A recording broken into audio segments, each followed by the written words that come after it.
How much land does a man need? By Leo Tolstoy. An elder sister came to visit her younger sister in the country. The elder was married to a tradesman in town, the younger to a peasant in the village. As the sisters sat over their tea talking, the elder began to boast of the advantages of town life, saying how comfortably they lived there, how well they dressed, what fine clothes her children wore, what good things they ate and drank, and how she went to the theater, promenades, and entertainments. The younger sister was piqued, and in turn disparaged the life of a tradesman and stood up for that of a peasant. "I would not change my way of life for yours," said she. "We may live roughly, but at least we are free from anxiety. You live in better style than we do, but though you often earn more than you need, you are very likely to lose all you have. You know the proverb, 'Loss and gain are brothers twain.' It often happens that people who are wealthy one day are begging their bread the next. Our way is safer. Though a peasant's life is not a fat one, it is a long one. We shall never grow rich, but we shall always have enough to eat." The elder sister said sneeringly, "Enough? Yes, if you like to share with the pigs and the calves. What do you know of elegance or manners? However much your good man may slave, you will die as you are living, on a dung heap, and your children the same."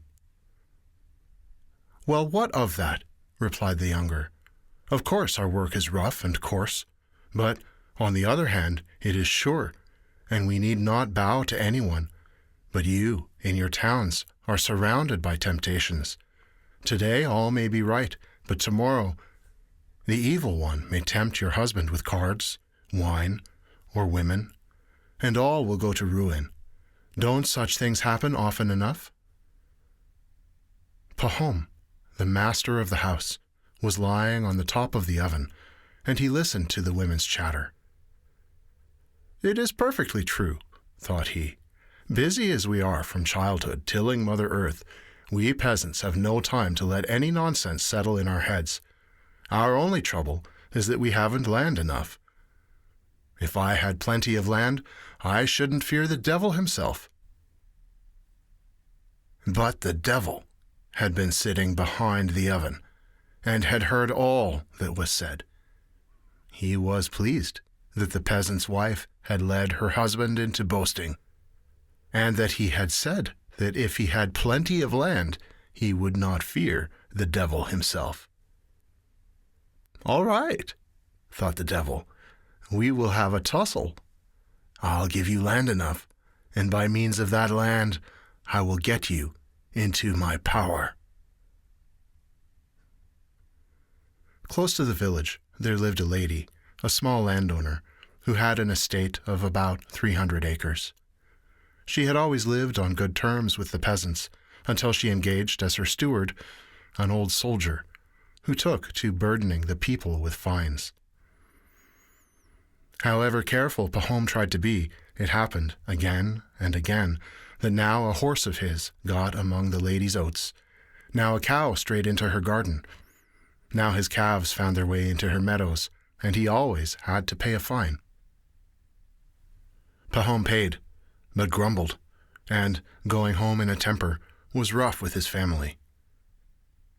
All through that summer, Pahom had much trouble because of this steward, and he was even glad when winter came and the cattle had to be stabled.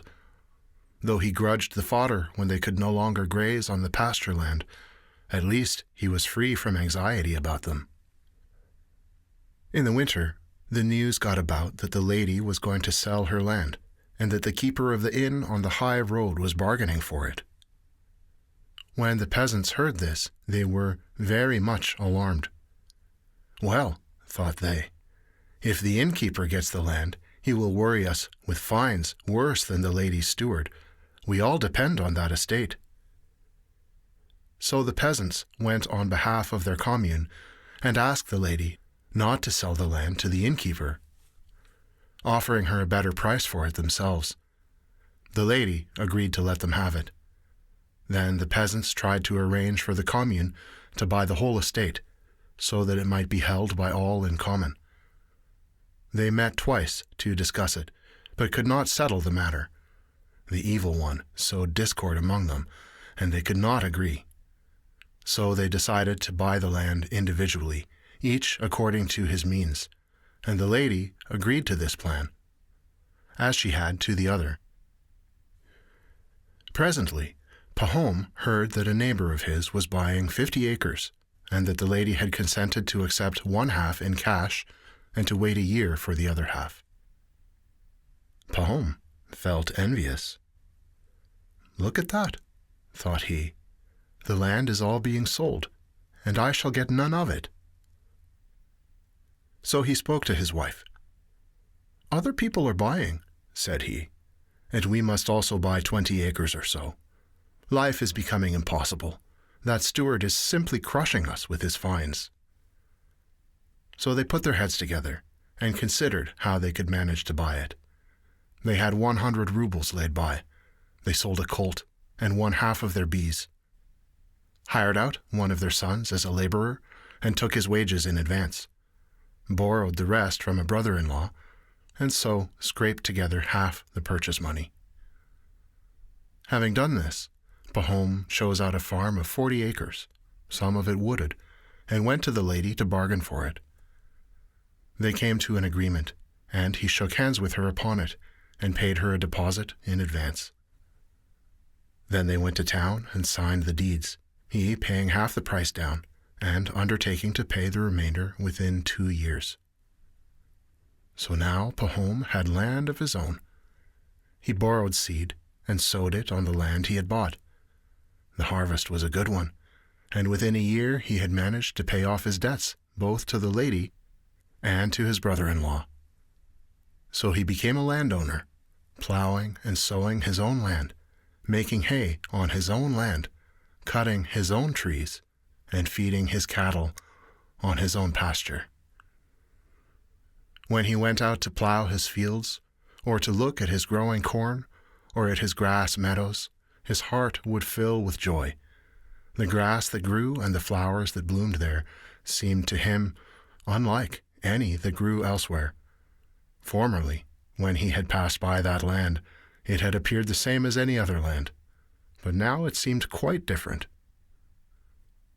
So Pahom was well contented, and everything would have been right if the neighboring peasants would only not have trespassed on his cornfields and meadows. He appealed to them most civilly, but they still went on. Now the communal herdsman would let the village cows stray into his meadows. Then horses from the night pasture would get among his corn. Pahom turned them out again and again, and forgave their owners, and for a long time he forbore from prosecuting anyone. But at last he lost patience and complained to the district court. He knew it was the peasants' want of land, and no evil intent on their part, that caused the trouble. But he thought, "I cannot go on overlooking it, or they will destroy all I have. They must be taught a lesson." So he had them up, gave them one lesson, and then another, and 2 or 3 of the peasants were fined. After a time, Pahom's neighbors began to bear him a grudge for this, and would now and then let their cattle on his land on purpose. One peasant even got into Pahom's wood at night and cut down 5 young lime trees for their bark. Pahom, passing through the wood, one day noticed something white. He came nearer and saw the stripped trunks lying on the ground, and close by stood the stumps where the tree had been. Pahom was furious. If he had only cut one here and there, it would have been bad enough, thought Pahom. But the rascal has actually cut down a whole clump. If I could only find out who did this, I would pay him out. He racked his brains as to who it could be.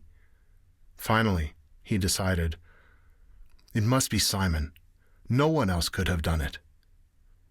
So he went to Simon's homestead to have a look around, but he found nothing, and only had an angry scene. However, he now felt more certain than ever that Simon had done it, and he lodged a complaint. Simon was summoned. The case was tried and retried, and at the end of it all, Simon was acquitted, there being no evidence against him. Pahom felt still more aggrieved, and let his anger loose upon the elder and the judges. "You let thieves grease your palms," said he. "If you were honest folk yourselves, you would not let a thief go free." So Pahom quarreled with the judges and with his neighbors. Threats to burn his building began to be uttered. So though Pahom had more land, his place in the commune was much worse than before. About this time, a rumor got about that many people were moving to new parts. "There's no need for me to leave my land," thought Pahom, "but some of the others might leave our village, and then there would be more room for us. I would take over their land myself and make my estate a bit bigger. I could then live more at ease. As it is, I am still too cramped to be comfortable." One day, Pahom was sitting at home, when a peasant passing through the village happened to call in. He was allowed to stay the night, and supper was given him. Pahom had a talk with this peasant and asked him where he came from.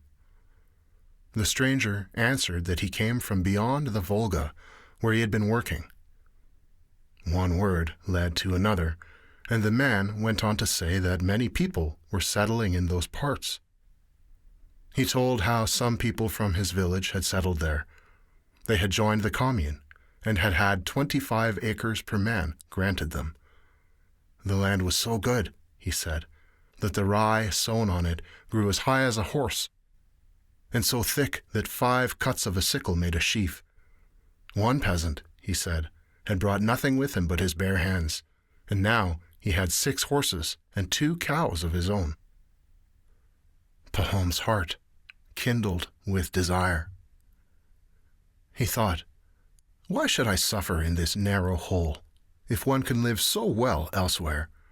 I will sell my land and my homestead here, and with the money I will start afresh over there and get everything new. In this crowded place one is always having trouble, but I must first go and find out all about it myself." Towards summer, he got ready and started. He went down the Volga on a steamer to Samara, then walked another 300 miles on foot, and at last reached the place. It was just as the stranger had said. The peasants had plenty of land.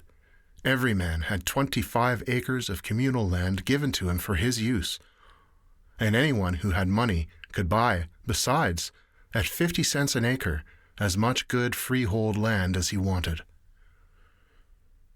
Having found out all he wished to know, Pahom returned home as autumn came on and began selling off his belongings.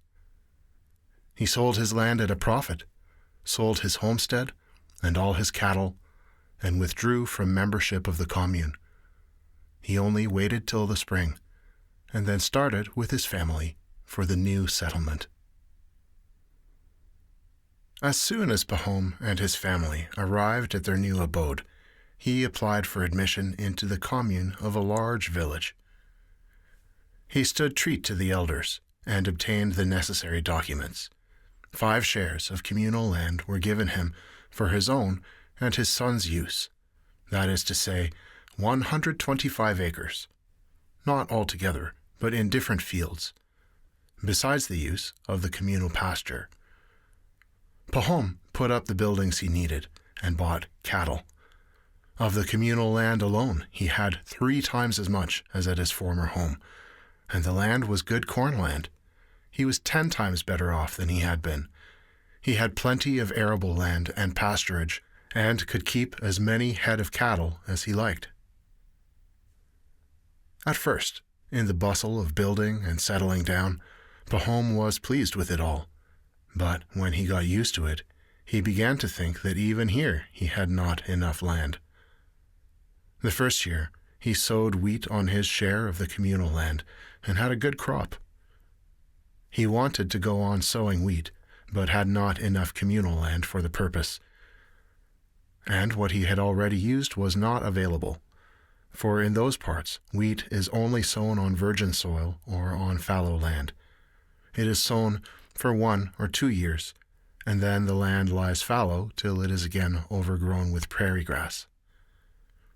There were many who wanted such land, and there were not enough for all, so that people quarreled about it. Those who were better off wanted it for growing wheat, and those who were poor wanted it to let to dealers so that they might raise money to pay their taxes. Pahom wanted to sow more wheat, so he rented land from a dealer for a year. He sowed much wheat and had a fine crop, but the land was too far from the village. The wheat had to be carted more than 10 miles.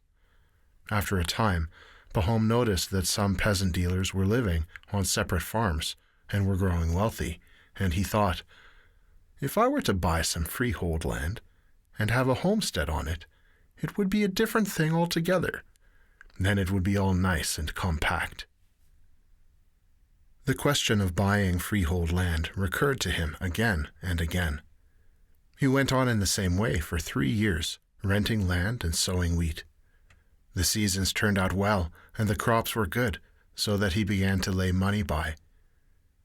He might have gone on living contentedly, but he grew tired of having to rent other people's land every year and having to scramble for it.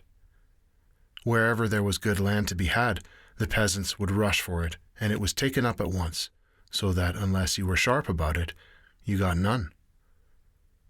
It happened in the 3rd year that he and a dealer together rented a piece of pasture land from some peasants, and they had already plowed it up when there was some dispute, and the peasants went to law about it, and things fell out so that the labor was all lost.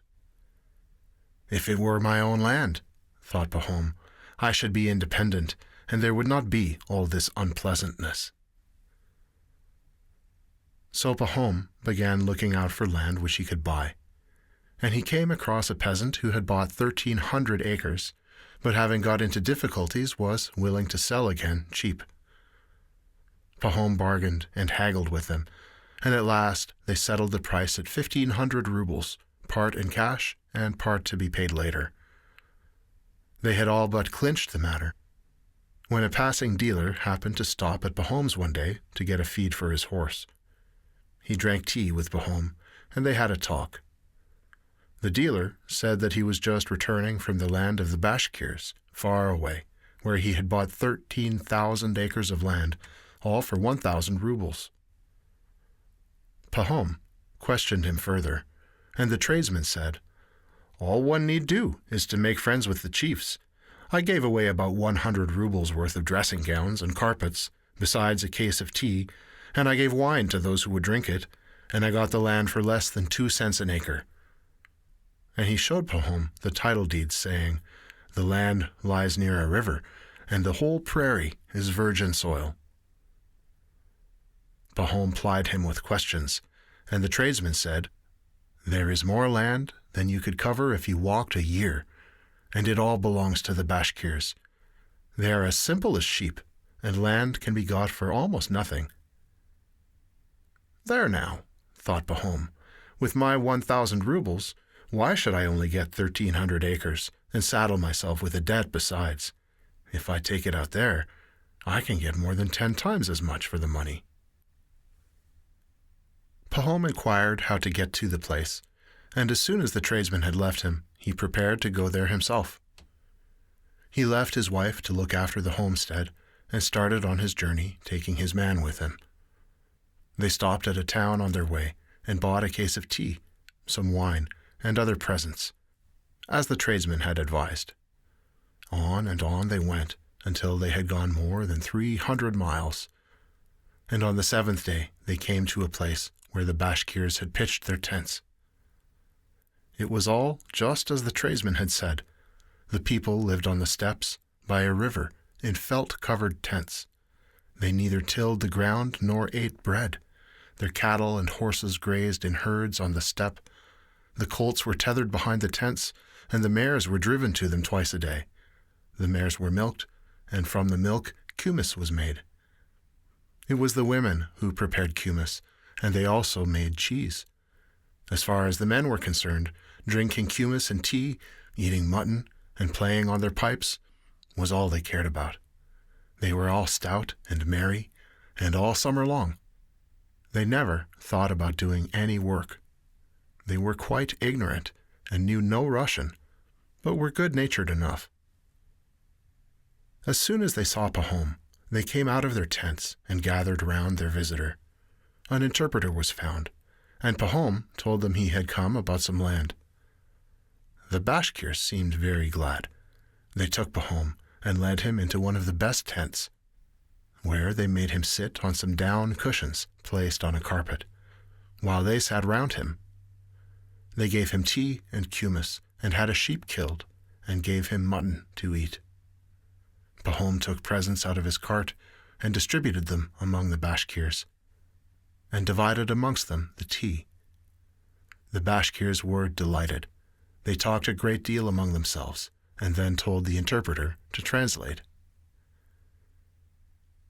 "They wish to tell you," said the interpreter, "that they like you, and that it is our custom to do all we can to please a guest and to repay him for his gifts.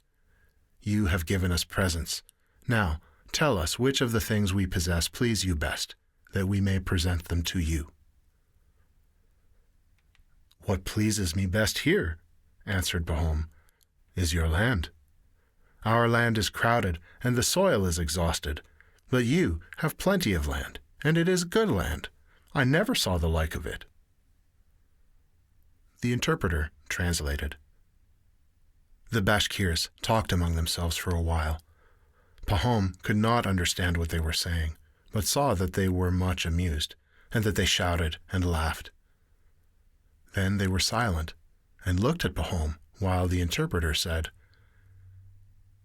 "They wish me to tell you that in return for your presents, they will gladly give you as much land as you want. You only have to point it out with your hand, and it is yours."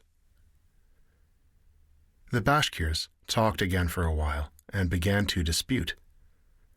Pahom asked what they were disputing about, and the interpreter told him that some of them thought they ought to ask their chief about the land, and not act in his absence, while others thought there was no need to wait for his return. While the Bashkirs were disputing, a man in a large fox fur cap appeared on the scene. They all became silent and rose to their feet. The interpreter said, "This is our chief himself." Pahom immediately fetched the best dressing gown and 5 pounds of tea, and offered these to the chief. The chief accepted them and seated himself in the place of honor. The Bashkirs at once began telling him something. The chief listened for a while, then made a sign with his head for them to be silent, and addressing himself to Pahom, said in Russian, "Well, let it be so. Choose whatever piece of land you like. We have plenty of it." "How can I take as much as I like?" thought Pahom. "I must get a deed to make it secure, or else they may say, 'It is yours,' and afterwards may take it away again." "Thank you for your kind words," he said aloud. "You have much land, and I only want a little. But I should like to be sure which bit is mine. Could it not be measured and made over to me? Life and death are in God's hands. You good people give it to me, but your children might wish to take it away again." "You are quite right," said the chief. "We will make it over to you." "I heard that a dealer had been here," continued Pahom, "and that you gave him a little land too, and signed title deeds to that effect. I should like to have it done in the same way." The chief understood. "Yes," replied he, "that can be done quite easily. We have a scribe, and we will go to town with you and have the deed properly sealed." "And what will be the price?" asked Pahom. "Our price is always the same, 1,000 rubles a day."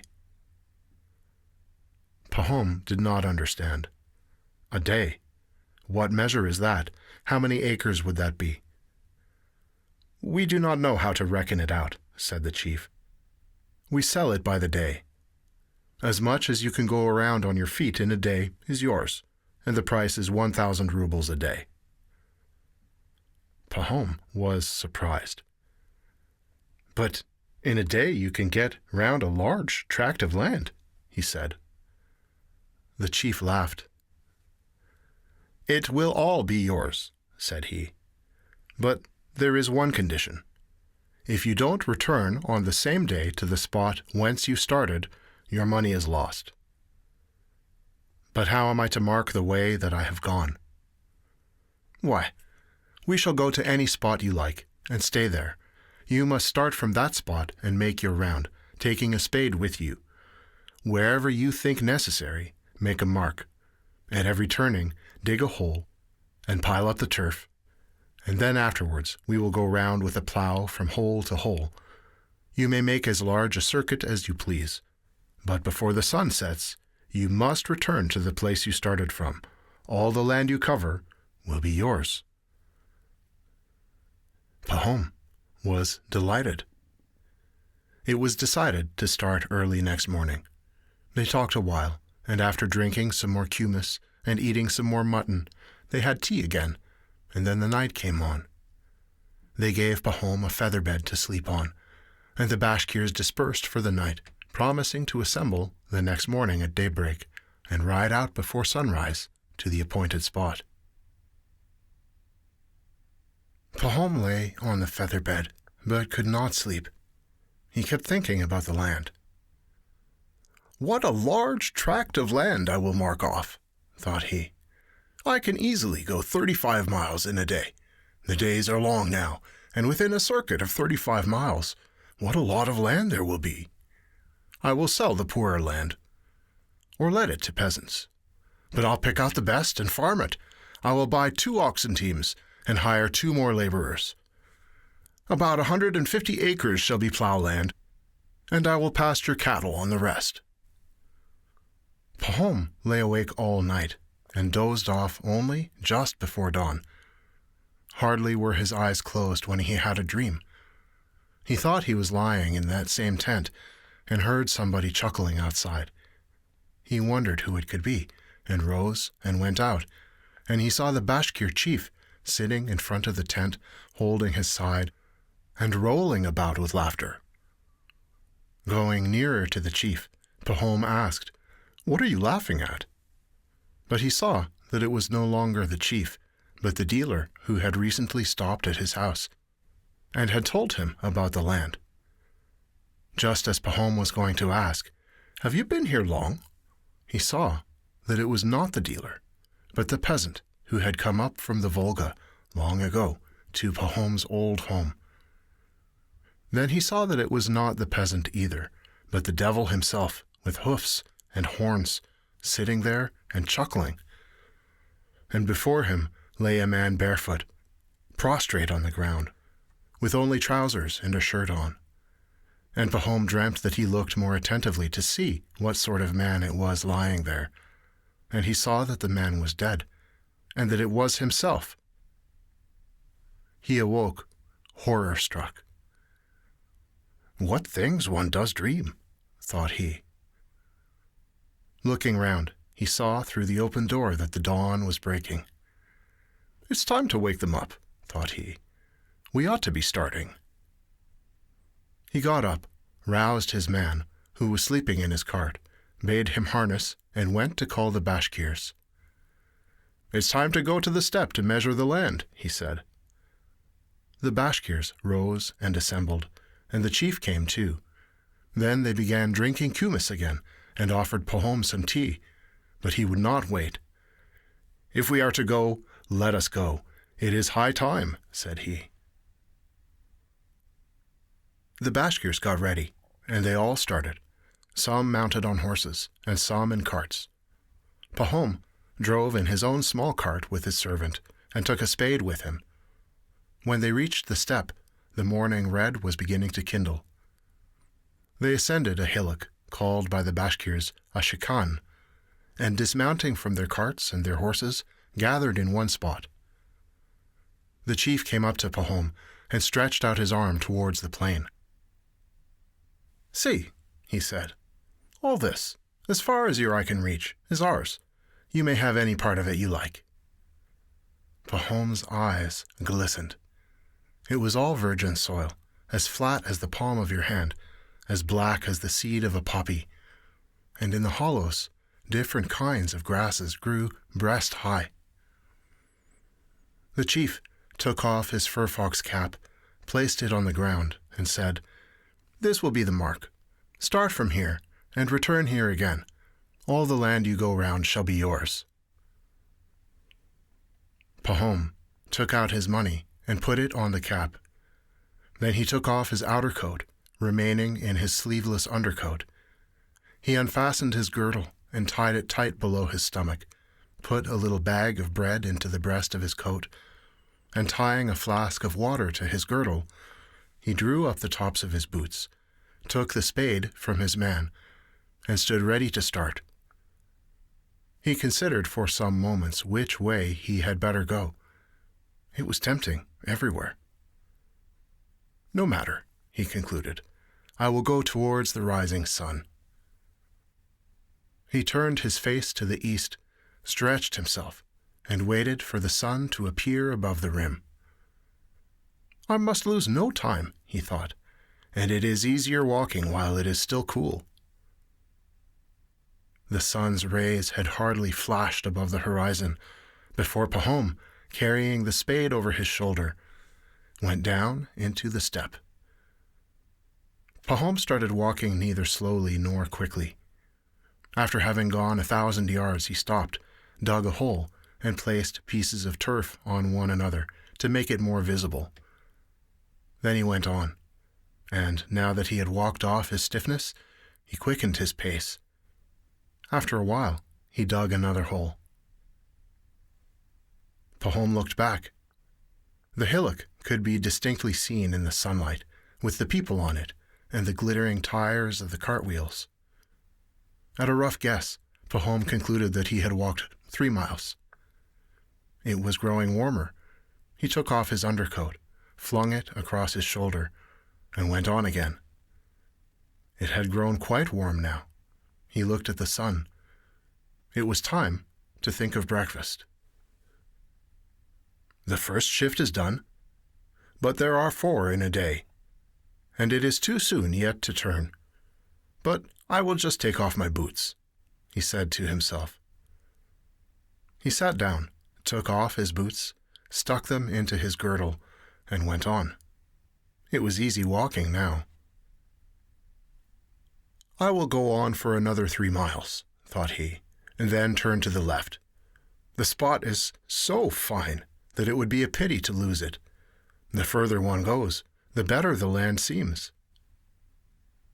He went straight on for a while, and when he looked round, the hillock was scarcely visible, and the people on it looked like black ants, and he could just see something glistening there in the sun. Ah, thought Pahom, I have gone far enough in this direction. It is time to turn. Besides, I am in a regular sweat and very thirsty. He stopped, dug a large hole, and heaped up pieces of turf. Next, he untied his flask, had a drink, and then turned sharply to the left.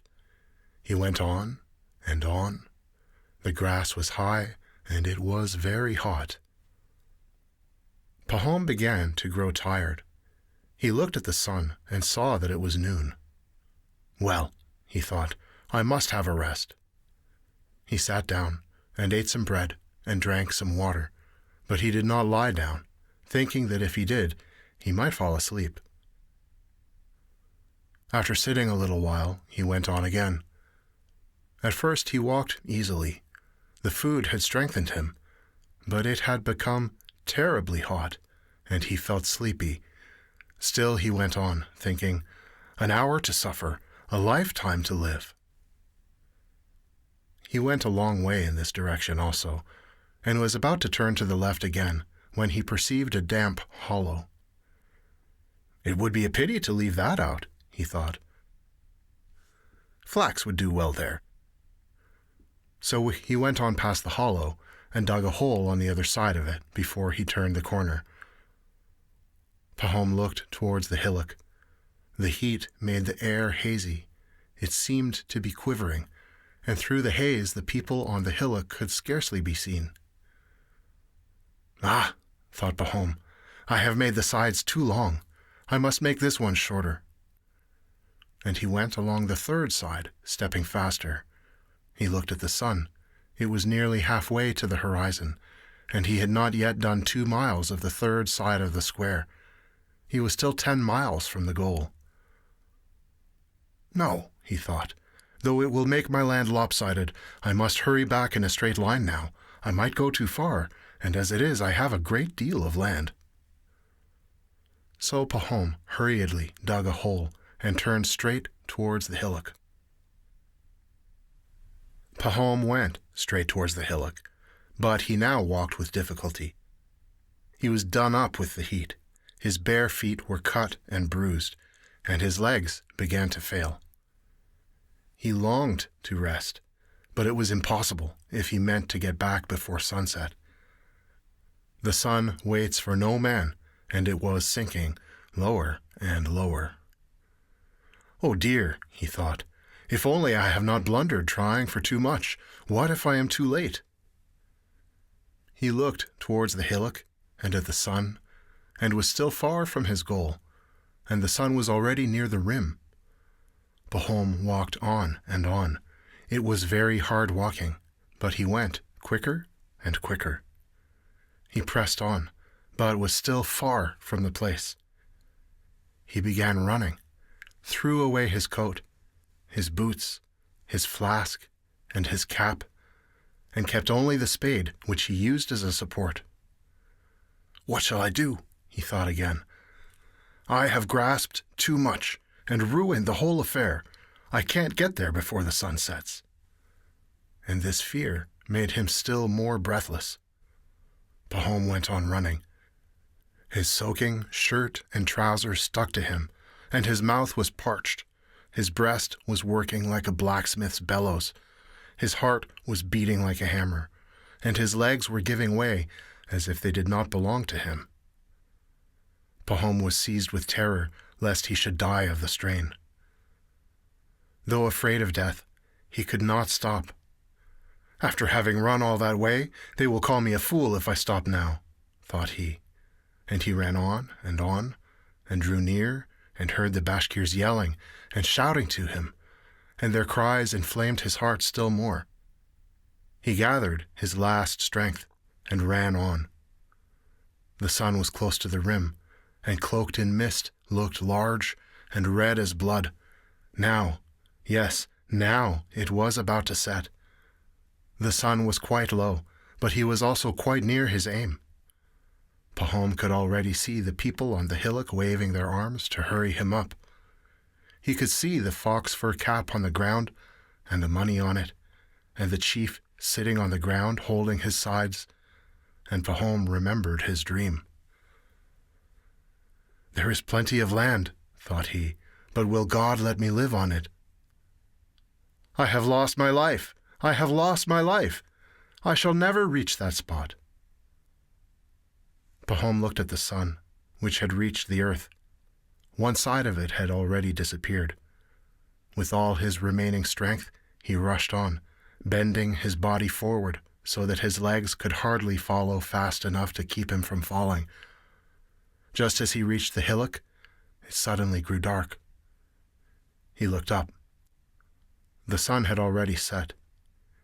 He gave a cry. "All my labor has been in vain," thought he, and was about to stop. But he heard the Bashkirs still shouting, and remembered that though to him, from below, the sun seemed to have set, they on the hillock could still see it. He took a long breath and ran up the hillock. It was still light there. He reached the top and saw the cap. Before it sat the chief, laughing and holding his sides. Again, Pahom remembered his dream, and he uttered a cry. His legs gave way beneath him.